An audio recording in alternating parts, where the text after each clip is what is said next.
Hey folks, welcome to The Wire. It's that time, yes it is, to talk about sports, and we are itching to talk about some things today. Golf. The Masters just happened this past weekend, so we're definitely going to talk about that.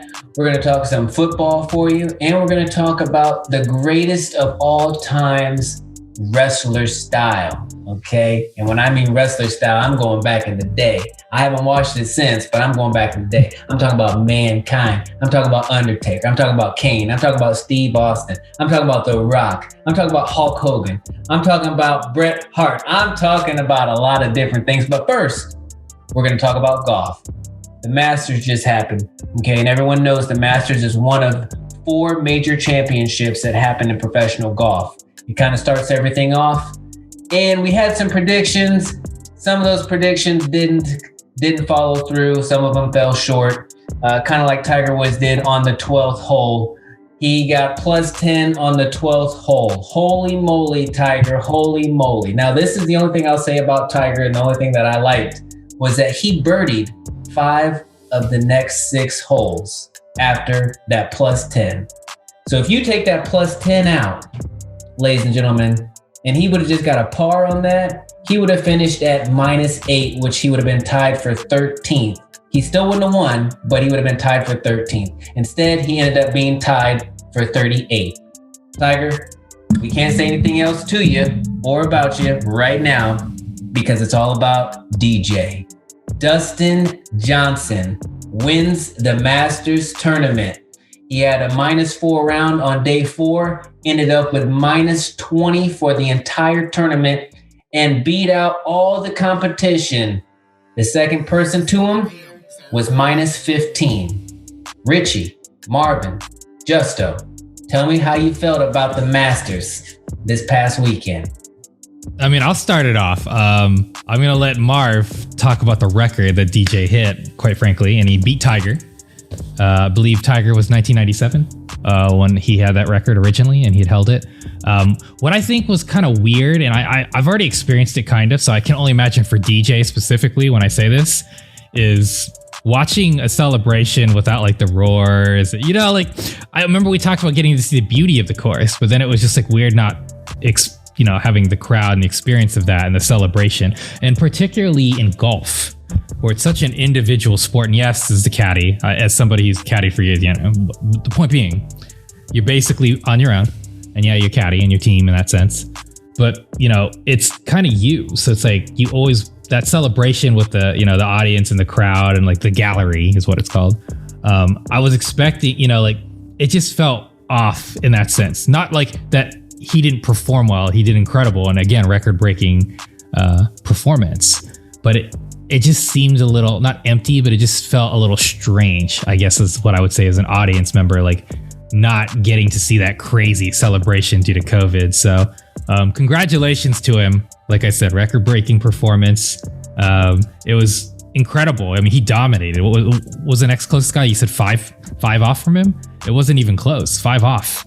And again, like, 268, I think total is what Marvin said. So Marvin, can you speak on that? 268, lowest all time?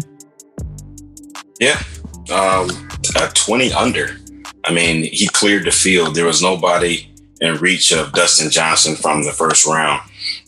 For me, Richie, I haven't seen a dominant performance like this since Tiger's 1997 Masters, when Tiger just was just getting introduced to the PGA, and that was like his second major, like his second PGA event, and Tiger just dominated. There was no one in the field, and you kind of look 20-something plus years down the line, and you're like, wow, Dustin Johnson set that record. There was just nobody in reach. He played well. He hit 47 greens in regulation. He just plays very consistent throughout the whole 4 rounds. And when you look at Tiger, he struggled. He struggled from, I'd say, the second round on. He just couldn't find his short game. And just like what Tony was saying, once he got himself into that hole and went 10 over on hole 9, it was just kind of hard to come back from that, even though he had birdied the next 5 holes after that in golf. Once you get in a hole, it's kind of hard. A hole like that, it's it's hard to come out of it. Believe me, I know. I've been in tournaments, Richie, y'all like had a snowman on my card, a couple of times in my life, and it's not fun. And I can imagine it was a tough day for Tiger. But the question now is Tiger going to continue to play in the Masters? We're going to see Tiger again. After this performance. I know he won last year, defending champion this year, but Dustin Johnson he's earned it. Being 34 years old on tour, winning his second major, it's just a true testament to the hard work he put in. So, that's the question now. We're going to see Tiger, again in another Masters. Can he win that 6 green jacket? Going to be tough because the field is getting a lot more competitive. As Tiger said, every year, like Richie finished, he tied for 5th. He actually played pretty well, so you see guys every year that are, just knocking on that door, at Augusta. And they're just going into the field, not being intimidated of the past, what Tiger's dominance once was, because we didn't see that this weekend. I'm just going to say before Justin says anything that the debacle happened on hole 12, not hole 9. It was hole 12. It was on 12, but I just wanted to clear that up. And then, the minus 20, absolutely. It's amazing that he got to minus 20. Tiger got to minus 18 in 1997, and he won by 12 strokes. He won by 12 strokes in 1997. That's amazing, but that's not the Tiger of today. And that's what we all have to realize is that if you're a golf fan, you root for your favorite golfers, and Tiger is my favorite golfer by far. But like Marvin said, the times have caught up. Will he compete? That's up to Tiger. If he wants to, then sure, go ahead and do it. But you can't hang with these young cats like you used to be able to hang. So, and even last year he won because no one actually took the steps needed to pull themselves to go out front. That was the first time that he came back and won a major championship ever. I said that last week. The first time ever. So even that wasn't even in his grasp that he was going to win it. He had to go out there and attain that and get that, and people fell backwards.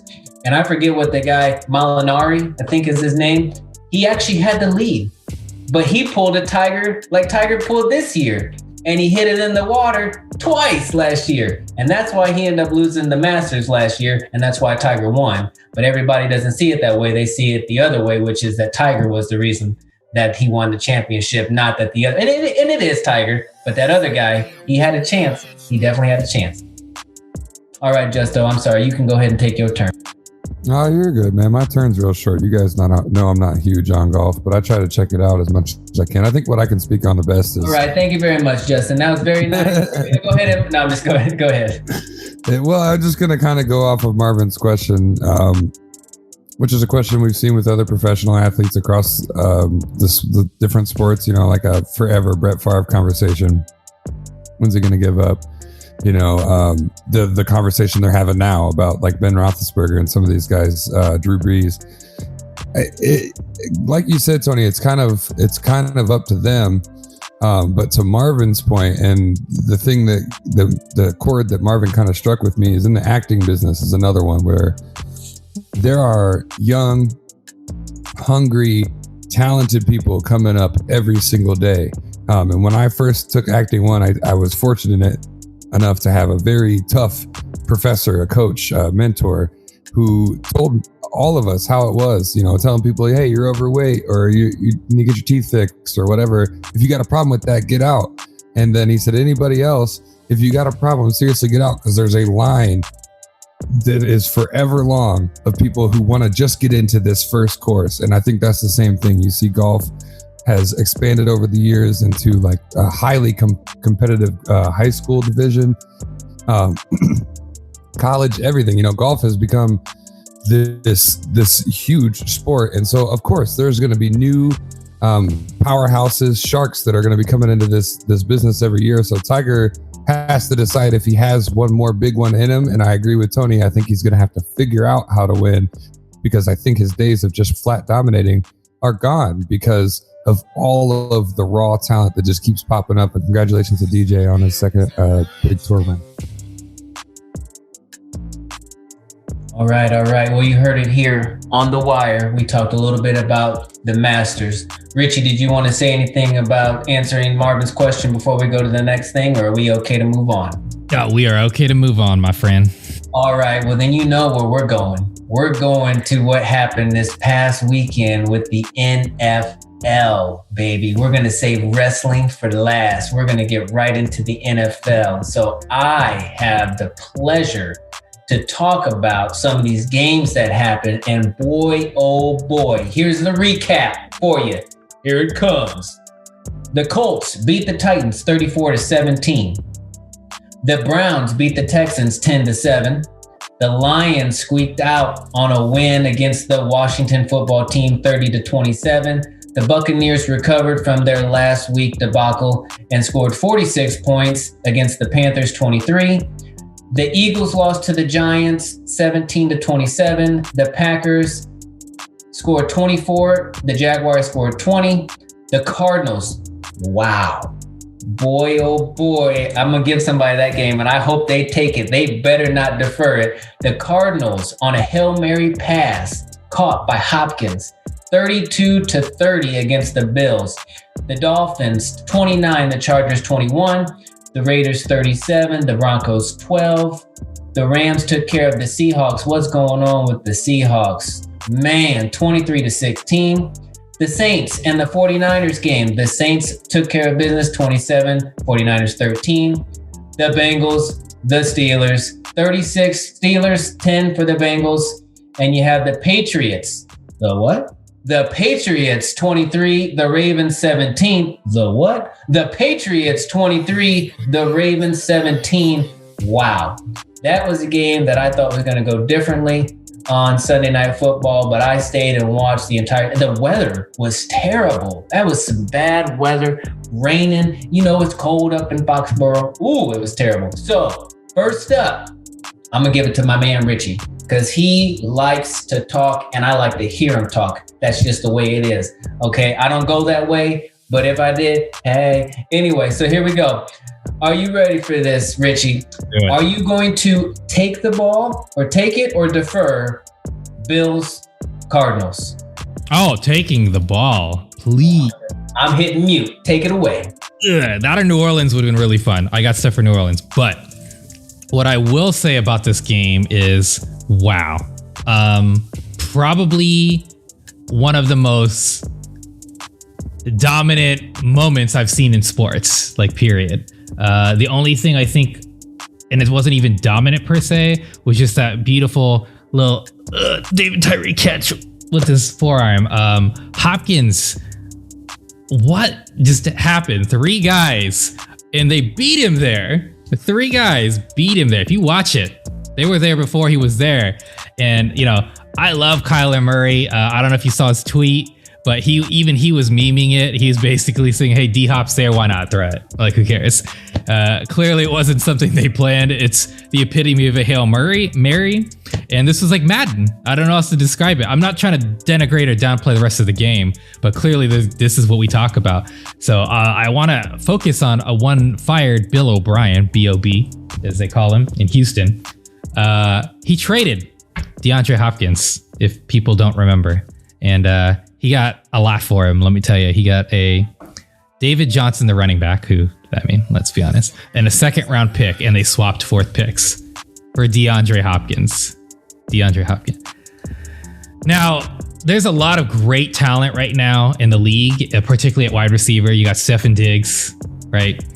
You got D-Hop himself. There's just so many amazing guys. I mean, everybody can, you know, there's so many good dudes like Lockett for Green Bay. There's just, I don't even want to get into like how many great, I feel like this is like the period of wide receivers. It's like the mecca. And it's also like the period of like the defensive linemen. And we're going to get into that later because I got to give a shout out to TJ Watt in addition to, we already know, our studs. But it's crazy to me to see that play in professional football. You know, I used to do this to my boys in Madden when I was like 21 years old. Like, 14 years ago. But to actually see it in an NFL game and to just see somebody have that concentration and to be able to just put it down, man. Like this is why he's still showing everybody, yeah, like I'm the best. Like D-Hop has always been the top 3 wide receiver. And I feel, honestly, of all the people, I feel bad for Deshaun Watson. And I know we're not even talking about the teams at this point, but I feel bad for Deshaun Watson sitting here looking at his team and as is JJ Watt. And they're just like, why? You know, like this is the man they had, and they knew it. It's just Bill O'Brien had a personality clash. And you know what? I absolutely love the Cardinals, man.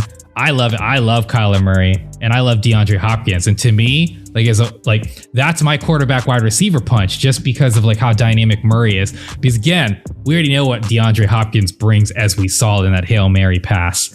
And I'm excited to see the future of the league. I'm excited to see like guys like him. I love what Stefan Diggs is doing with Buffalo as well. Honestly, and he's not even a wide receiver, but Marvin's got him. Alvin Kamara, he is dominating in receptions right now. And this is like the league of youth, man. This is like a really interesting time, because what you're seeing the guys like Antonio Brown and even Julio Jones, who's still a threat, but not to what he used to be and what he once was, and AJ Green falling off the map. But you're seeing these young studs, and DeAndre Hopkins is at the lead of that. And I don't know if I've ever seen that in real life. I really can't even describe that, man. I have never seen a dude just there's 3 cornerbacks like all sitting here. And honestly, for those of you watching, what this really should be is a story of improper defense, right? What they should have done is Buffalo should have tried to swat the ball down, but those guys tried to catch it. And that is exactly why you try to go for deflections in that scenario. Yeah, and that's the point, is the 3 of them were so confident. Hey, well, D-Hop's not going to... 75% chance, right, guys? Well, I mean, clearly it was 100% DeAndre was going to come down with it, because he came down with it at the end of the day. And what a play. What a play. I would love to sit here and just keep going through the game, but I just went on a giant soliloquy about DeAndre Hopkins and Bill O'Brien. So we're going to leave it at that. But that is probably the moment in football that I'm going to remember for a long time. I really feel like that's the type of thing where I'm going to show a lot of my friends out here, a lot of them are women and they don't like football. That's the type of thing where be like, just watch this play. And there's not a person in this planet that's not going to get excited seeing something like that. That was just incredible athleticism, focus, and dedication to his craft. And he's shown time and time again for years why he's one of the best wide receivers. And in my opinion, that's the catch that shows him right now in the hot seat as the best wide receiver in football on a great team, quite frankly. And they beat a great Buffalo team who was still, I believe, 6-3 even after that loss. Yeah. So to be honest with you, it brought back memories. I've only felt that feeling one other time, and that's when Santonio Holmes caught the game-winning touchdown in the Super Bowl against the Cardinals. The Steelers played the Cardinals. That's the last time I felt that. And to get back to what Richie just said, the Bills are 7-3, not 6-3, but they're 7-3. So moving on, Justo, do you want to take or defer the 49ers versus the Saints?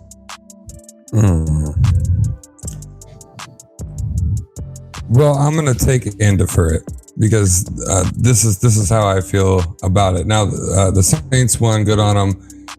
But I do want to talk about the Saints, because something I couldn't get past this week, and I knew that this was going to come around, and in words of Tony, I'm going to be the asshole this week. The Saints, following their 38-3 win over the Buccaneers, which was astonishing, had a little post-game celebration in the locker room. Now, this is players, coaches, everybody, right? They didn't have masks on. The 7-2 Saints are now going to face, let me find the quote. What do they say? Significant discipline, estimated to be somewhere close to what the Las Vegas Raiders dealt with after they broke COVID-19 policies, which is the team a $500,000 fine, head coach $150,000 fine. Here's my problem with this. we talked about this before. They're playing football, right? They're quarantined together as a team individually. They didn't bubble. They didn't put the whole league in one place. They've got everybody doing it team by team. So as all of us are learning, you're not quarantined with people that you're wearing masks with at home, right? Is everyone in your house wearing a mask 24/7? No, because you're quarantined together. It's stupid altogether because you're playing fucking football. So if anybody on either side of the ball has COVID, everybody that's on that field's at risk, regardless of what you do in the damn locker room.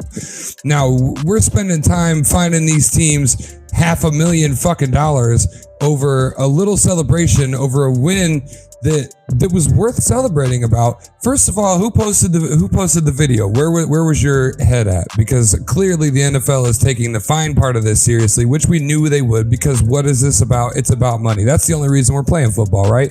Because it's about money. I think this is kind of like Tony the other day when he couldn't talk football. I'm having a hard time doing it this week because I just think that this is sick.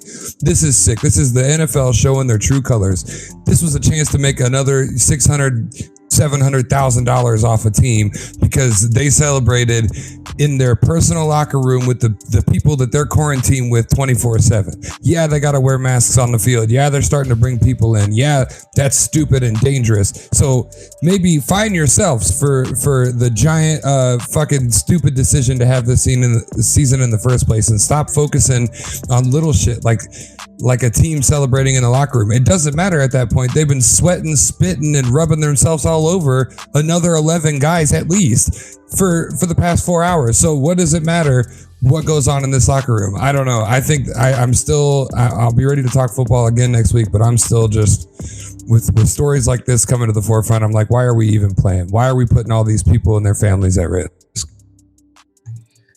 Yeah, I mean, I won't stay on the track that you're on, but I will say that the NFL has definitely accumulated some fines from a lot of different places, from NFL coaches, from NFL teams, all the way from $100,000 per penalty for the face mask, and all the way up to $250,000 per club.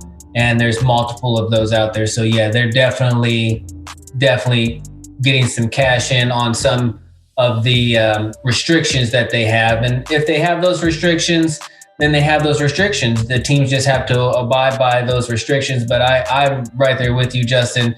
It doesn't make any damn sense. This goes all the way back to the last season when we talked about them not being able to take jerseys and switch them and sign different stuff and all that other stuff.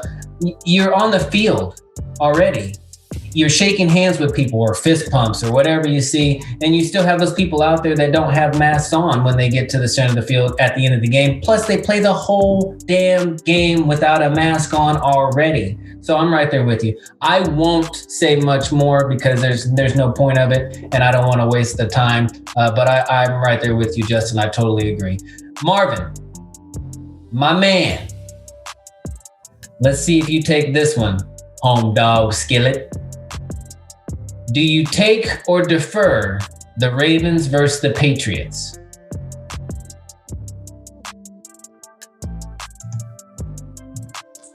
That's a tough one because I saw that game last night, and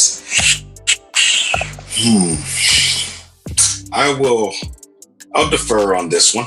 All right, I got another goody for you. Do you take or defer the Chargers versus the Dolphins?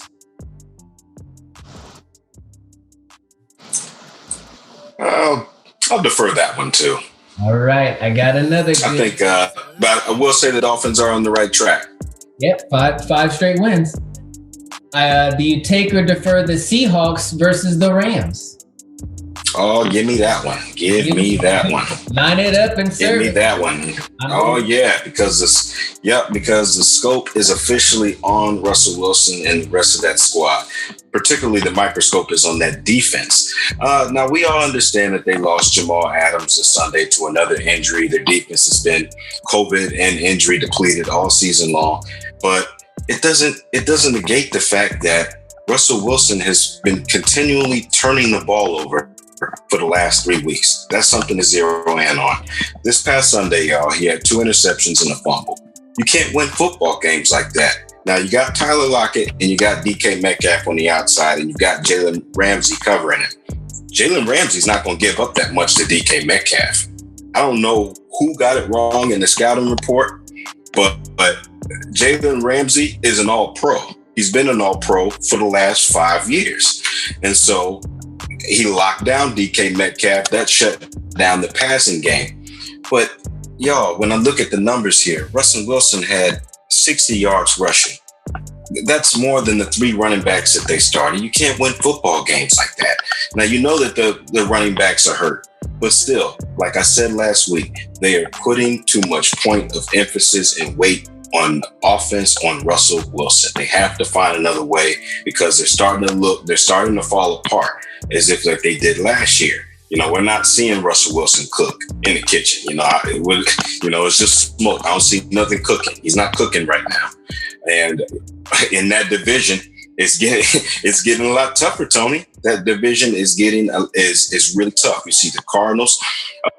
You still got the Rams are making a run. I mean, the Seahawks started out with so much momentum, and you're starting to see all the holes catch up with them this season, particularly the defense. And it's going to come down to them making adjustments, or they're not going to go far in the postseason. Right now, I think correct me if I'm wrong, Tony, they're actually tied for first in the division, or are they second now? They're tied. They're tied. They're tied for. The Cardinals are 6-3, the Rams are 6-3, and the Seahawks are 6-3, and the 49ers are sitting behind at 4-6. Yeah, but exactly. So at this point, their only hope is getting a healthy Jamal Adams back or Brandon Wagner. And Brandon Wagner is only one guy. He can't make up that defense. You need a secondary. And the Seahawks, like I said a few weeks ago here on this show, you guys will agree with me out there. Losing Jadeveon Clowney was the biggest loss to this team, because they have no interior edge rusher on the line. They can't rush the quarterback. They can't do anything. They let Jared Goff play like Joe Montana yesterday. Come on. You just can't let that happen. They allowed their offense to do whatever they wanted. So the Seahawks, they need to find another way, because they're not going to win football games going forward like this.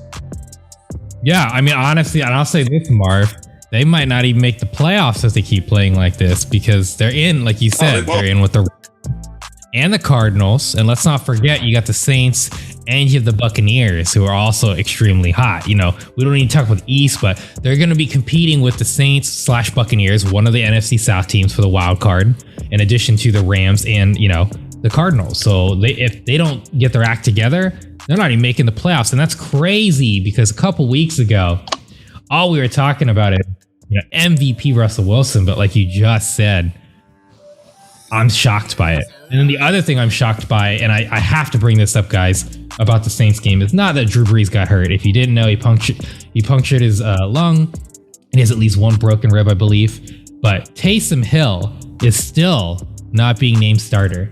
And if for those of you who don't watch the Saints, he's a gadget trick play quarterback who's a backup quarterback, and he's a big dude. I would say he's a significantly less valuable Tim Tebow in that sense. But he gets paid $22 million, people. $22 million for a backup quarterback. And they're currently starting the guy that had more interceptions than touchdowns last year. He was a starter somewhere else. You picked him up and nobody else would pick him up. And the only reason you picked up Jameis Winston we're talking about, is because he had a very team-friendly contract, because they pay Taysom Hill $22 million, and he's getting paid. Guys, pay me $22 million. I'll do whatever. If I don't have to start and play, come on. I got you, New Orleans. Are you kidding? How is he getting paid $22 million to be a backup quarterback who's apparently the backup quarterback? Because Jameis Winston, fresh off of his failures, is going to be playing and starting over him, when Taysom's been there for at least 3 years. I can't believe it. Taysom Hill makes more than Deshaun Watson, people. Like, what is going on? I can't believe that. I had to side rail the conversation, because that's absurd to me. That, like, how can you pay a guy $22 million and he's not starting or playing under the position he's supposed to be? Well, Richie, that's because Taysom Hill is inconsistent. That's the answer to your question there.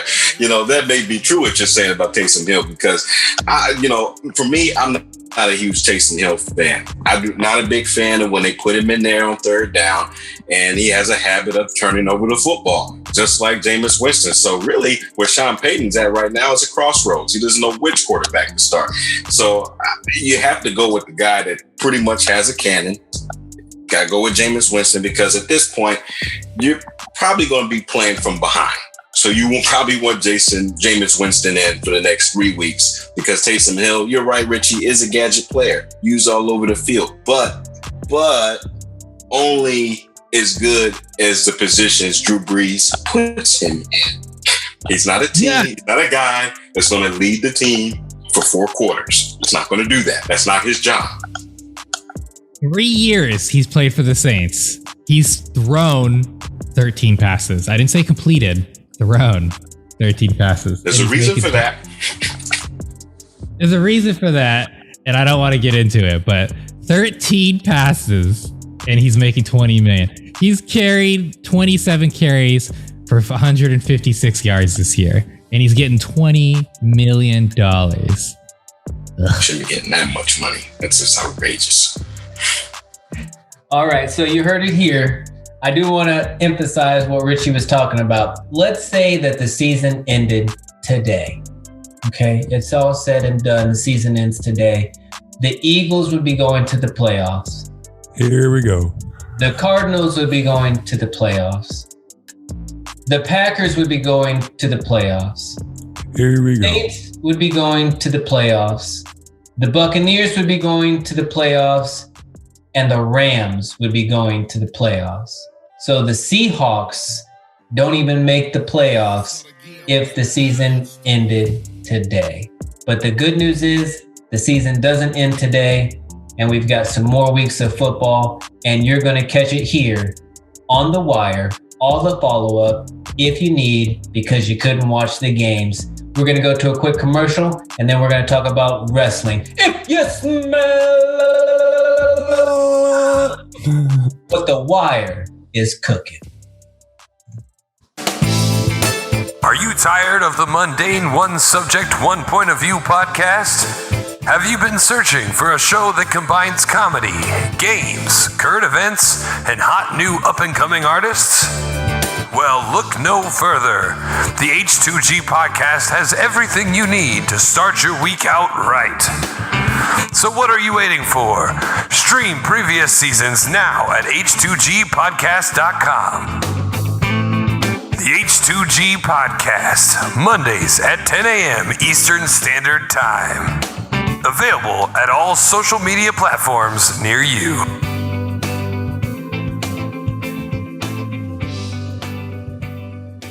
And welcome back, folks. We are at The Wire, and it is my favorite moment. I don't know, Justin's been wanting this a lot too, but I love the pageantry that is wrestling. I love the art and the meat slapping. Hold on. Hold on. Sorry, never mind. I love professional wrestling. Lucha Libre is actually my favorite, which is Mexican wrestling, with the masks and stuff. There's a Nacho Libre movie. It's great, but nonetheless, we are here to talk about goats. This is goat of the week, and we're sticking with wrestling right now. So, fellas, no context, any company, any country, any wrestler, for whatever reason you deem, we will not judge. But who is your GOAT? Who's your greatest of all time? I'm gonna leave it off with Justin. His mic is ready to go. Justin, GOAT? Oh yeah, let me tell you there, Richie. I've been waiting for this question all day, but I don't think I should go first, man. I'm gonna kick it over to Ray, man. How you gonna kick it over to me as you do the voice? You know what I'm saying? How you gonna do that? Listen, I'll be completely honest with people. Okay, there's a lot of different people that I wanted to pick. Okay, there's tons of people. I wanted to pick, Bret Michaels. I wanted to pick Hulk Hogan. I wanted to pick The Undertaker. I wanted to pick Mankind or Mr. Foley or Cactus Jack. You know, you get so many different ones for that. But in all reality, I have to go with the person that entertained me the most and actually drew me into wrestling. Okay? And if you don't know who I'm talking about, then you're a jabroni. Okay? If you don't know, you're a jabroni. Because it's cooking. And everybody can smell what's cooking right now. Scorpion King? The People's Champ, the Scorpion King. Yes, absolutely. The People's Champ, the GOAT for me. The reason why I watched wrestling, the reason why I attempted to wrestle people on beds that we used to put on the floor, and I used to jump off of dressers on top of people, just pretending, is The Rock. Okay, the People's Champ. Most entertaining person. I loved the 90s, late 90s wrestlers. I really did. I was infatuated. I hated Shane McMahon. I didn't like Triple H. You know, I didn't like DMX. I didn't like any of those. No, none of those. Didn't work for me. Okay, Diamond Dallas Page, I kind of liked him, but he's not the GOAT. Okay, he's not the GOAT. For me, it's all how I feel. And the GOAT for me, just like people feel that the GOAT is LeBron, or the GOAT is Wilt Chamberlain, or the GOAT is, you know, Kareem, or the GOAT is Michael Jordan. The GOAT for me, my personal opinion, is The Rock. The most electrifying man in sports entertainment. The most electrifying. You know, Tony, that's a great pick. I don't think anybody could ever sit there and say anything bad about it. He is the personification of charisma and a true master of the mic. Marvin, who's your GOAT? Oh, man. Guys, last week I tried to think about this so hard. And I was like, Tony, I kept toying with different wrestlers from different brands, y'all. Like, it was really hard to come to that decision because I had so many matches, man. So many guys that stuck out to mind. But there's one guy that won me over. And to this day, I'm still a fan because he's still very much involved. And I guess one can say he is the game and he is that damn good. Triple H is my GOAT. The 14-time world champion, Triple H. The guy that you love to root for and love to hate. And that's exactly what Triple H was for me growing up. I was a huge fan, like Tony, of The Rock. Loved The Rock. Loved Stone Cold Steve Austin. But there was that one guy, Triple H, that was like, man, I hate Triple H. I could not stand him. He always was so like sneaky. Like when he was a heel, he was a mean guy. Like it didn't matter. Like he always had some backup come out of nowhere. There's always be somebody else on his D, or like a faction or something. So he would form some new faction. But over time, I was like, man, this dude just epitomizes like what we all want to relate to. I mean, this character was great on the mic. He was vengeful if you did something to him. He was vengeful when he lost. Like he was, and aside from that, as an athlete, his injuries over time, I saw him come back, rehabilitate himself. It was really inspiring to watch as a kid and just a teenager. I was like, man, Triple H really, worked so hard to come back from, torn quadricep surgery and, right off the bone. And it was just like, man, he put on some really iconic matches. When I think about the matches he was in, comes to mind, Justin, Tony, Richie, Triple H versus Shawn Michaels. So that all those old school rivalries, Triple H versus Stone Cold Steve Austin, Triple H versus The Undertaker. There's just so many matches that you can choose from where it's like, man, I mean, how can you say this guy is not in that conversation with those GOATs? So to me, he is the GOAT because he's done it for so long. And now he's running the brand. And he's actually done a great job with that on the business side of things, because we all know Mr. McMahon is taking a step back from running the company, has now handed it over to Triple H, Stephanie McMahon, and Triple H has done a great job with NXT. You know, I haven't watched wrestling as much as we did when we were as I was when we were kids, or a teenager. But seeing some of the things he's doing, it's just been great. You know, when you see other sports franchises win championships, he's given them the WWE belt. I just love what he's doing with young talent, and he's just making sure that WWE is always going to be one of our favorite pastimes. He's going to do everything he can to try to make it entertaining. So he's going to bring back who he can, guys that he worked with from the past. And, you know, I'm not a fan of seeing him wrestle now. You know, I'm not. I will admit that. Because seeing a bald Triple H it's a little weird to me. Like seeing a bald Shawn Michaels is a little weird to me. Like, so if they pair up and do DX again, which is my favorite faction, y'all. I don't know about y'all out there to listen to The Wire. D-Generation X. Go up and look up some YouTube videos right now. It is hilarious. You'll laugh your ass off. But y'all, I'm going to wrap it up because I could go on forever talking about Triple H. But there y'all have it. Triple H is my GOAT, the king of kings.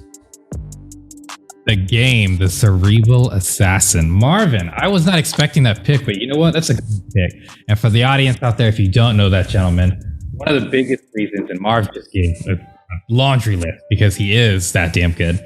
But one of the biggest things I've always loved about him, beyond his character's growth, if you actually do watch throughout the years, he did just change so much, to Marvin's point, is he was able to put guys over, and he was actually notorious for allegedly not putting them over.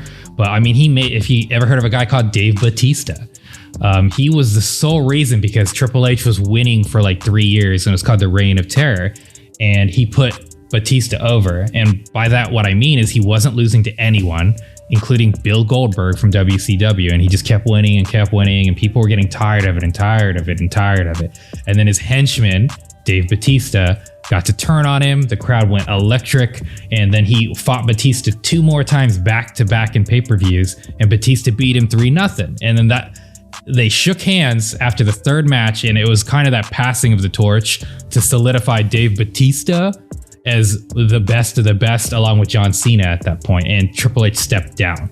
So to me, I always loved how he made stars, and he also had that opportunity from Mick Foley. Mick Foley is what made him who he was, and I love to watch him pass the torch. And what to Marvin's point is I love to watch what he's doing for the business now. He's very much making this a mainstream thing, or trying his best to. He's also not like Vince McMahon, where the traditional 80s, where these guys have to be 380 pounds and 7 feet.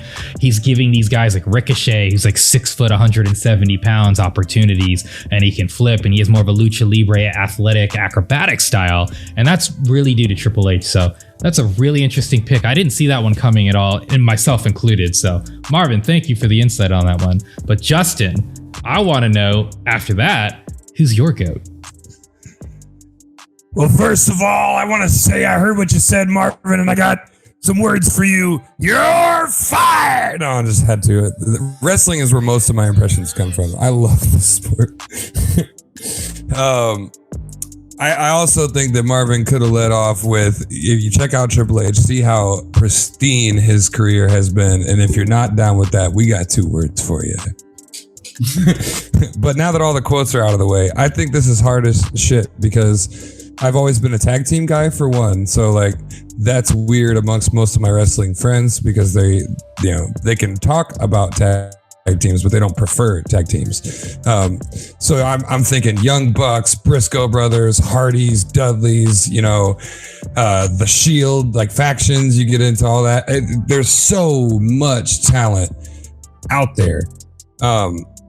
The Rock was one of the best entertainers because he knew at the time what to say at the right time, and he could perform in the ring. Now, can he perform in the ring at the level of most of the names that just came out of my mouth? I don't think so. So that's why The Rock falls out of that for me. He's great in the way that he performs, but I don't think anyone that severely has watched wrestling for a long time would put him in most technical category or most exciting category when it comes to explosions. Even I think there's a lot of better wrestlers in that regard. Same thing I think I'm going to say for Triple H. I think everything else that he's done has been incredible. His ability to play heel, the way he plays heel, I don't think a lot of people can mimic that. I think it's tried all the time and has failed. But I've never seen Triple H as necessarily the best wrestler in the game. And it's going to be contradictory when we get around to my GOAT, because he, in my opinion, also may not have been the best wrestler. When you look at guys like Daniel Bryan, when you look at guys like Ricochet or Puma, he was luchador, wasn't he? Am I right or wrong? That's behind the curtain, I think. But he was Puma. Yeah. Then I see all this crazy, super technical, and that list goes on forever too. But when you talk GOAT, it's got to be a combination, right? And I'm a heel guy. You guys know I played the villain in Curse of Briarstone. I love the bad guys, and I think there's an art to it. And my guy is a Paul Heyman guy. And he's not the Paul Heyman guy that I talk shit about during the MMA discussion. He is a man by Phillip Brooks, but you know him by the name of CM Punk. Extremely technical wrestler. Extremely good at storytelling when it comes to wrestling. So if you don't know a lot about the business, there's a lot of factors, but two of the biggest ones are your technicality and your storytelling ability. How well can you sell what's going on? I think CM Punk did a wonderful job of that throughout his entire career, through adversity, through really bum storylines, and I always followed his discussion with that. When he cut promos, that's what I'm gonna get to, where I think this puts him to the GOAT. When he starts to cut a promo, there is no holds bar. He is gonna tell you how he feels. And he's blown the curtain on Vince McMahon several times. He dealt with fines. He dealt with all kinds of crap in the locker room. And it all culminated to where he stole the greatest wrestler of all time title, in my opinion, which would be a pipe bomb in a match against a man named John Cena. Not even his match, R-Truth's match, I believe, against John Cena, where CM Punk was on his way out the door. I won't get into the whole legal battle that was going on with him, but there was a huge disagreement with him or his management and WWE, to put it in very bland terms, and he was ready to walk. And was walking, and there was a bit of a workup going on where he was going to leave with the belt and things like that. But something happened on the day of this match where his promo turned into a real life discussion with thousands of people in the studio, where he called shots on Vince McMahon, Triple H, John Cena. Everybody from behind the curtain was addressing Dwayne as well, and to the point where they even cut off his mic. And I thought, like, the way he went out, the way he carried himself through his career, the way his character reflected his personality, and the fact that he was upfront about his like straight edge mindset and where that comes from. There's a really cool documentary about him, and I think it just says best in the world. But I think that's what the name of the documentary is called. In my opinion, the GOAT goes to the best in the world, Mr. CM Punk. Okay. Best in the world. You talk about the CM Punk that went 0-2 in UFC? That's the same. Not CM the best fighter in the world. I just wanted to make sure. That was the same. Little side story. The first time I visited New Bremen, I actually had a wrestling shirt on, and it was in fact the CM Punk shirt when he did the pipe bomb with the electricity in the hands. So I love CM Punk.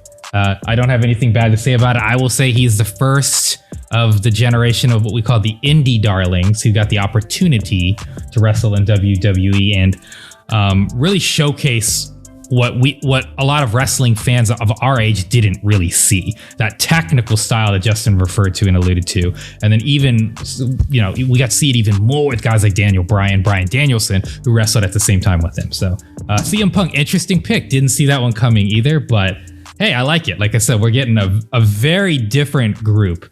Now, there's so many things I can't go with GOAT, like without naming. Obviously, Hulk Hogan's an amazing person. You could easily argue that. He was the biggest draw in professional wrestling of all time. Another classic, Sting, great guy. Most of the time, amazing person. Mil Mascaras, like the most prolific Mexican wrestler of all time in Lucha Libre. He's been in over 20 films.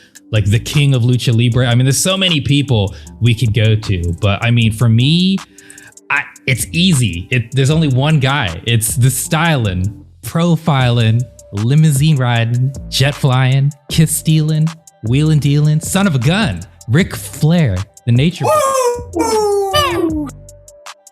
Come on, man. He is literally the man. To be the man, you have to beat the man. And if you don't like it, learn to love it. Ric Flair is the GOAT. There's a million reasons why I could go into it. 22-time world champion, 16-time in WWE and WCW. Wrestled for over 40 years. The biggest reason to me is honestly similar to what I talked about with Marv for Triple H. Ric Flair made careers.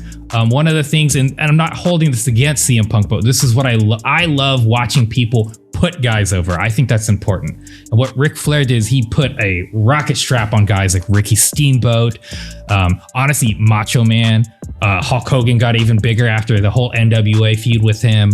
There's so many guys. I'm drawing blanks, but I mean, that's because he's wrestled everybody in the world and he got them famous. Lex Luger. I mean, the list goes on. Like, genuinely, Sting got so famous in WCW from wrestling Ric. Ric Flair was the perfect heel. I mean, like, honestly, he kind of had a lot of what everyone was talking about earlier. He was like The Rock. He was just captivating in the 70s. People, he had his own faction. He started factions. There weren't factions before the Horsemen. He started the faction. He was the original shit-talking heel that was going to say all the dirty things. He's the dirtiest player in the game. He didn't wrestle fair. He wasn't even a good wrestler. But what he was great at is ring psychology, which is something Justin alluded to.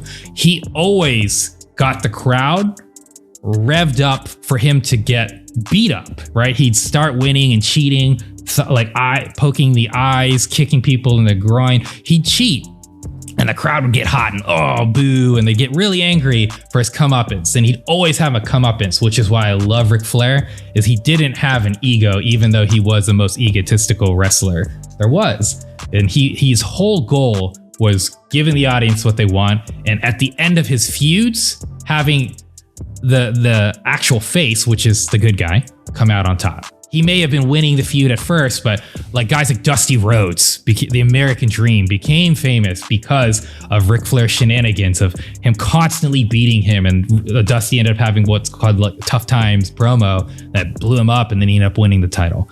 And so to me, that's why I think Ric Flair is the GOAT. Ric Flair is the GOAT, not because of his own accolades, which are a laundry list, just like Triple H and some other gentlemen like The Rock, and I mean, John Cena's another one who's a giant list, The Undertaker, etc. Yes, he's already got that giant list. But to me, when you think of all the GOATs, most of them were at the top because they kept other people down, like Hulk Hogan, like John Cena, and they had shovels, as we like to call it. Some argue Triple H, but Ric Flair did not keep anybody down. And to me, that's what will always make him the GOAT. Now, he's not my favorite wrestler. Let me clarify that. Randy Savage, the Macho Man, is my favorite. Oh, yeah. Like, for sure. But when I think of GOAT, I think of what they brought to the business and the industry. And Ric Flair is what made wrestling popular. If Ric Flair didn't blow up in the 70s like he did in the NWA, I mean, come on, man. He got Ric Flair drip. I mean, he got his own song, baby. Like, come on. Nobody else got that. Ric Flair, GOAT. But I hope you guys enjoyed our GOAT conversation. It was a lot of fun. Obviously, the sports, it's a little easy to have a little fun with this. I don't think we're going to get antagonistic with each other. But stay tuned, people, because we will certainly be having more GOAT conversations in other sports. And on that note, thank you for tuning into The Wire, and we will see you guys next week. I do want to say, Richie, before we sign off. Yes. I did some research. And I gotta say, I have to go with the Canadian fighter. Oh, Jordan Lost. GSP. GSP, Georges St. Pierre.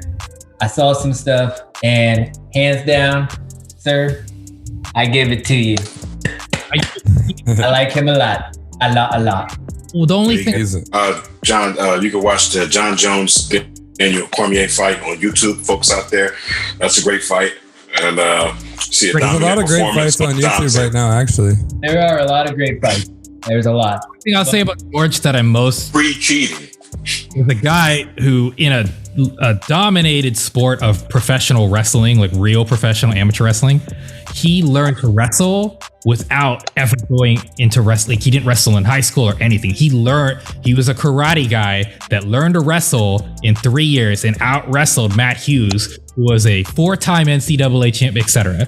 So to me, that's why I've always immediately been drawn to him, is his natural talent and his true martial art, as Justin likes to talk about, is he's a true martial artist. And whether or not he's the GOAT, no problem. I appreciate Tony believing he's the GOAT, but that's the beauty of sports, man. It's always going to be a topic for debate, but you know what? We're talking about some great people, John Jones, and we also had, oh my goodness, what is that? Amanda Nunez. Jeez, I was losing my train of thought. Man, I love she comes out in that lion thing every time. That stuff is dope. But anyways, people, forgot all about the GOAT. Thank you for that, Tony. We will be certainly having a GOAT story again, but stay tuned. Is it going to be football, basketball, baseball, hockey, boxing? Who knows? You're listening to The Wire, guys, and we'll see you next week. If you smell what we're cooking.